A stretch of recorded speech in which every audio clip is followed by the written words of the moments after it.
Presenting last survivor. पूरे 10 साल बीत चुके हैं। धरती पर बारिश की एक बूंद भी नहीं गिरी। पूरी धरती अब बंजर हो चुकी है और जितने भी लोग धरती पर बचे हैं उन्हें जीने के लिए पानी की जरूरत है, जो धरती पर पूरी तरह से खत्म हो चुका है। हर कोई अपना ज्यादा से ज्यादा वक्त पानी की तलाश में निकालता है। साथ ही हर कोई यहाँ पर स्कैवेंजर से भी सावधान रहता है, जो कि लोगों को हॉस्टाइल बना लेते हैं। ऐसी एक फार्म में हम एक लड़की को दिखाया जाता है जिसका नाम कैंडल है। वो यहाँ पर अपने दोस्त के साथ छुप कर रहती है। ये जमीन से पंप के जरिए पानी निकालते हैं, लेकिन कैंडल अपने दोस्त को, जिसका नाम डीन है, उसे जल्द से जल्द यहाँ से लेकर निकलना चाहती है, क्योंकि उसकी किडनी खराब हो चुकी है और अगर उसे उसका इलाज करवाना है तो उसे आसपास किसी कैंप में जाना होगा। लेकिन यहाँ से निकलना इतना आसान नहीं है, क्योंकि आसपास हमेशा हॉस्टाइल स्कैवेंजर्स घूमते रहते हैं। इनके पास एक रेडियो भी होता है जिसमें कैंडल हमेशा आसपास की खबरों को सुनती रहती है, जिसमें हर कोई मदद की गुहार कर रहा होता है। कई लोगों ने 20 दिन से पानी नहीं पिया, कुछ लोग 10 दिन से प्यासे हैं और ना ही किसी के पास पानी का जरिया है। अब एक दिन जब ये दोनों के दोनों फार्म में होते हैं, तभी इन्हें अपने फार्म में कुछ आवाज आती है। दोनों की दोनों ऊपर एटिक में छुप जाते हैं। दरअसल इनके यहाँ पर 2 आदमी आए थे, लेकिन वो एटिक चेक नहीं करते और उस जगह से चले जाते हैं। उनके जाने के बाद जब कैंडल नीचे आती है तो वो देखती है कि वहां पर एक लेडी बैठी हुई है। कैंडल उस पर गन तान देती है। वो कहती है कि मुझे सिर्फ पानी चाहिए, मेरे पैर जख्मी है। जो सुनने के बाद कैंडल उसे पानी देती है। दरअसल कैंडल को शक होता है कि शायद उसके साथ और भी कुछ लोग हैं जो यहाँ पहुंच चुके हैं, लेकिन वो पूरी तरह से अकेली होती है। इसका नाम स्काई होता है। कैंडल स्काई से कहती है कि तुम चाहो तो यहाँ पर रुक सकती हो, लेकिन स्काई कहती है मुझे जाना होगा। यहाँ से कुछ ही दूरी पर मेरी बहन है जिसके पास मुझे पहुँचना है। अगर तुम चाहो तो तुम भी मेरे साथ आ सकती हो, लेकिन कैंडल मना कर देती है। कैंडल कहती है कि मेरे पास एक प्लान है और मैं उस प्लान को एग्जीक्यूट करना चाहती हूँ। दरअसल इनके पास ये एक फार्म में एक प्लेन होता है, लेकिन उसका एक पार्ट खराब है और अगर इन्होंने उसके उस पार्ट को ठीक कर दिया तो ये यहाँ से निकल सकते हैं। और कैंडल का प्लान होता है कि वो इस जगह से निकलकर ऐसी जगह जाएंगे जहाँ पर हरियाली हो, इसीलिए वो अपने दोस्त के साथ यहाँ पर रुकी हुई होती है। इसके बाद कैंडल स्काई को कुछ पानी देती है, जिसके बाद वो इस जगह से निकल जाती है। रात को कैंडल जब अपने दोस्त के साथ एटिक में बैठी होती है, तभी रेडियो पर सुनते हैं कि एक लेडी के घर पर कुछ लोग घुस आए हैं और उसे मदद की जरूरत है। कैंडल तय करती है कि वो उसकी मदद करने के लिए जाएगी, क्योंकि उसके पास गन है और वो घर भी उसके आसपास ही होता है। पर जब कैंडल उस घर के आसपास पहुंचती है तो उसे समझ में आ जाता है कि यहाँ पर जाल बिछाया गया है। दरअसल इस जगह पर कार्सन नाम का एक आदमी रहता है, जिसका एक पानी का कंपाउंड है और कार्सन सभी लोगों को मारकर उनके फार्म पर कब्जा करना चाहता है, क्योंकि उसका ये मानना होता है कि लोग जमीन से पानी निकालकर इस पूरी धरती को, आसपास की जगह को सुखा देंगे और जो उसका कंपाउंड है जहाँ पर पानी की भरमार है, वो पानी भी पूरी तरह से सूख जाएगा। इसीलिए उन लोगों को मार रहा होता है और वो इस पूरे परिवार को मार देता है। तो कैंडल की किस्मत अच्छी होती है कि उसे कार्सन देख नहीं पाता और जब वो अपने फार्म की तरफ वापस आ रही होती है, तभी रास्ते में उसे एक खराब गाड़ी दिखती है। वो उस गाड़ी के उस पार्ट को निकाल लेती है जो प्लेन का पार्ट खराब है। उसे लगता है कि शायद इस पार्ट से वो प्लेन चल जाए, लेकिन जब वो उस पार्ट को उसमें लगाती है तो वो प्लेन में फिट नहीं होता, जिससे वो पूरी तरह से हताश हो जाती है। साथ ही अब ये भी चेक करते हैं कि पानी जो पहले ठीक ठाक आता था वो भी आना कम हो गया है।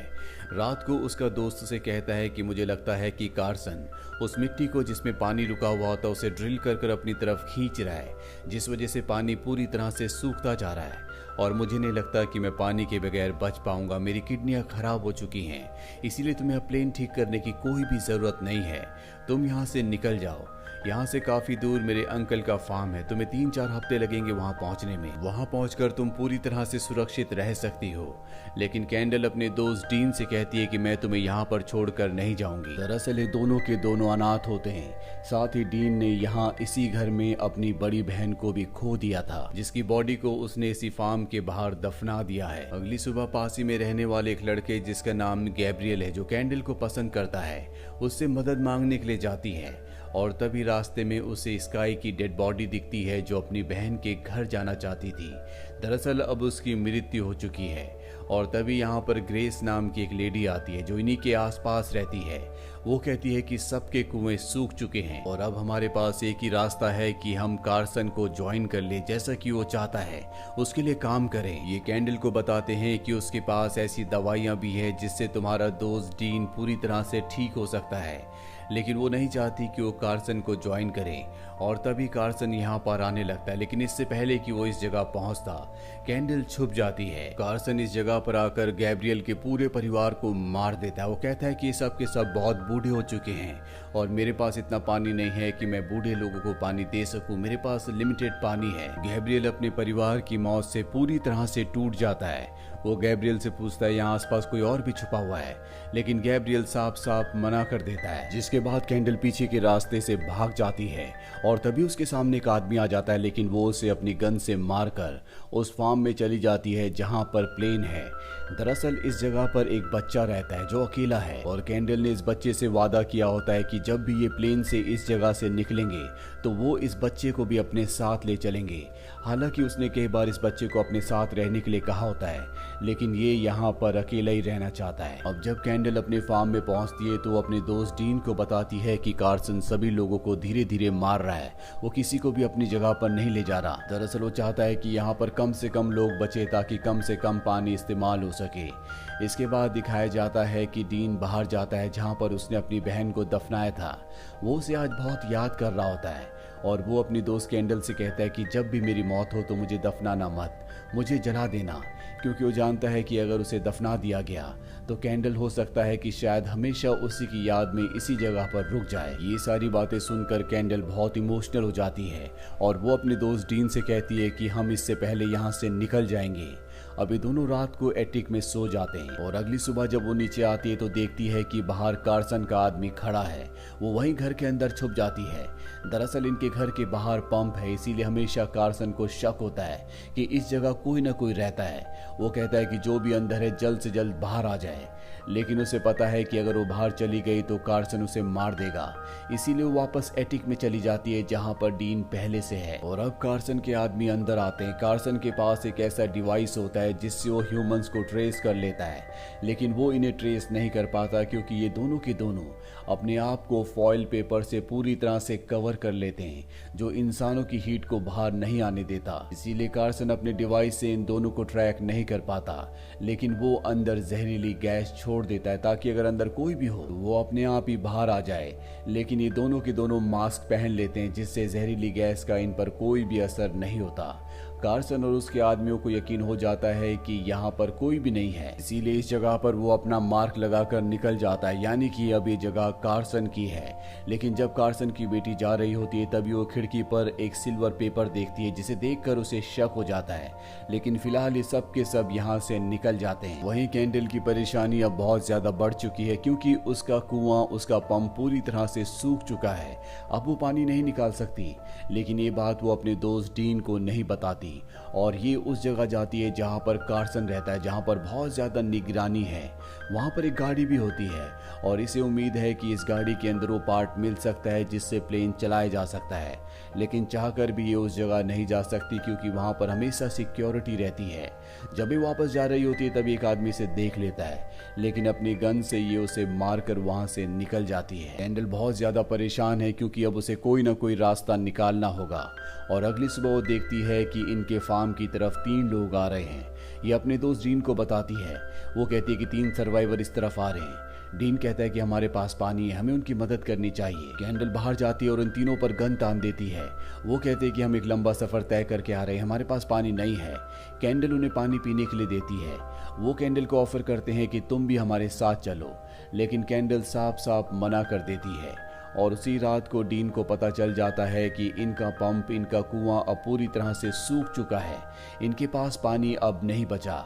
कैंडल कहती है कि हमारे पास इतना ही पानी बचा है कि हम 1 हफ्ते तक सरवाइव कर सकते हैं। इसीलिए कैंडल पानी नहीं पी रही होती और उसका जो पानी होता है वो भी वो अपने दोस्त डीन को दे रही होती है, क्योंकि अगर डीन को पानी नहीं दिया गया तो उसकी मृत्यु हो जाएगी। डीन को ये सुनकर बहुत बुरा लगता है क्योंकि वो चाहता है किसी भी तरह से कैंडल बचकर यहाँ से निकल जाए। वो डीन को उस गाड़ी के बारे में बताती है जो कार्सन कार्सन के कंपाउंड के आसपास है जहाँ पर हमेशा सिक्योरिटी है। डीन उसे गाड़ी तक पहुँचने का रास्ता बताता है और अगली सुबह वो उस जगह जाती है जहाँ पर गाड़ी है। वो एक गुलेल में जलते हुए लाइटर को उस तरफ फेंकती है जहाँ पर कंपाउंड है। उस जगह पर आग लग जाती है और सभी के सभी लोग उस जगह पहुंच जाते हैं और ठीक इसी पर कैंडल गाड़ी तक पहुंचकर उस पार्ट को निकाल लेती है जिसे वो प्लेन में फिट करना चाहती है और इस बार उसे सही पार्ट मिला होता है जिसे देखकर वो बहुत खुश हो जाती है। वो डीन के पास आती है और उसे बताती है कि मुझे पार्ट मिल गया और जल्द से जल्द हम यहाँ से निकल जाएंगे। पर जब वो नीचे पानी लेने के लिए आती है तो वही 3 सर्वाइवर्स जिसे उसने पानी दिया था वो यहाँ पर पहुंचकर उसके सिर पर बॉटल मारकर उसे बेहोश कर देते हैं, जिसके बाद उसके हाथ पैरों को बांध दिया जाता है। दरअसल ये इनका पानी चुराने के लिए यहाँ पर आए होते हैं और अब इनके साथ जो लेडी होती है वो कैंडल को मारने वाली होती है कि बड़ी मुश्किल से डीन नीचे आता है। उसके पास जो गन होती है उससे वो इन तीनों को मार देता है। इसके बाद वो कैंडल के पास उसके हाथ खोलने के लिए जा रहा होता है, लेकिन अब कार्सन और उसके आदमियों ने गोलियों की आवाज सुन ली है, इसीलिए वो इस तरफ आ रहे होते हैं। कैंडल को डीन गाड़ी में छुपा देता और कहता है कि चाहे कुछ भी हो जाए, चाहे मेरी जान क्यों न चली जाए, तुम गाड़ी से बाहर मत आना। और अब कार्सन अपने आदमियों के साथ इस घर तक पहुंच चुका है। दरअसल कार्सन की बेटी को हमेशा से शक था कि इस घर में, इस फार्म में कोई ना कोई रहता है और अब उनके सामने डीन होता है जो कि बीमार है। वो देखकर हैरान होते हैं कि डीन ने, जो कि बीमार है, जो अपने पैरों पर अच्छे से चल नहीं सकता, उसने कैसे 3 लोगों को मार दिया। इसीलिए अब वो घर की तलाशी लेना शुरू कर देते हैं, लेकिन तभी डीन उसके आदमियों पर गोली चलाकर कई लोगों को मार देता है, जिसके बाद ये डीन को भी मार देते हैं। और डीन की आवाज से कैंडल को समझ में आ जाता है कि वो मारा गया, जिससे वो बहुत ज्यादा दुखी हो जाती है, लेकिन वो गाड़ी से बाहर नहीं आती। कार्सन अपनी बेटी के साथ यहाँ से चला जाता है, लेकिन अब भी उसके 2 आदमी यहाँ तलाशी ले रहे होते हैं और इसके बाद कैंडल, जो कि बहुत अच्छी तलवारबाज होती है, उन दोनों लोगों को मार देती है और इन दोनों में एक नकाबपोश भी होता है। और जब कैंडल उसका नकाब हटाती है तो ये गैब्रियल था, उसका वही नेबर जो कभी उसे पसंद किया करता था। उसकी मौत से कैंडल को बहुत दुख होता है, लेकिन अब वो कुछ भी नहीं कर सकती। कार्सन ने अपने दोनों दोस्तों को आज खो दिया। जैसा कि डीन ने कहा था कि मरने के बाद उसकी बॉडी को दफनाना मत, बल्कि उसका अंतिम संस्कार कर देना, यानी उसकी बॉडी को जला देना। वो उसकी बॉडी को जलाकर उस फार्म में पहुंच जाती है जहां पर प्लेन है, जहां पर वो बच्चा रहता है। वो उस पार्ट को प्लेन में फिट कर देती है। प्लेन में पार्ट पूरी तरह से फिट हो जाता है, लेकिन वहां पर वो बच्चा नहीं होता। और तभी वो घर के बाहर कार्सन की मोहर देखती है। वो समझ जाती है कि उस बच्चे को कार्सन ले गया और वो उस बच्चे को लिए बिना यहाँ से नहीं जाना चाहती, क्योंकि उसने उस बच्चे से वादा किया था। इसीलिए पानी के अंदर से वो फिंस के उस पार यानी कंपाउंड के अंदर चली जाती है, जहाँ पर वो बच्चा बहुत ही घबराया हुआ बैठा होता है। कार्सन के लोग उस पर हमला करते हैं, लेकिन उसके पास जो गन होती है उस गन से वो कार्सन के एक एक करके सभी लोगों को मार देती है। और अब कार्सन उसके सामने आता है, लेकिन वो बहुत अच्छी तलवारबाज है, इसीलिए वो कार्सन को मार देती है। और अब उसके सामने सिर्फ आखिरी दुश्मन बचा है, जो कार्सन की बेटी है। इन दोनों के बीच में फाइट होती है, लेकिन इस फाइट को भी कैंडल जीत जाती है। वो कार्सन की बेटी को मार देती है और इसके बाद वो उस बच्चे को लेकर प्लेन की तरफ बढ़ चलती है। वो बच्चा कैंडल से उसके दोस्त डीन के बारे में पूछता है, लेकिन कैंडल उस बच्चे को झूठ बोल देती है कि डीन वहीं फार्म में रुकेगा। और इसी के साथ ये कहानी यहीं पर खत्म हो जाती है। ये फिल्म साल 2014 में रिलीज हुई थी। IMDb पर इसकी रेटिंग है 5.3। उम्मीद करते हैं कि ये कहानी आपको पसंद आई होगी।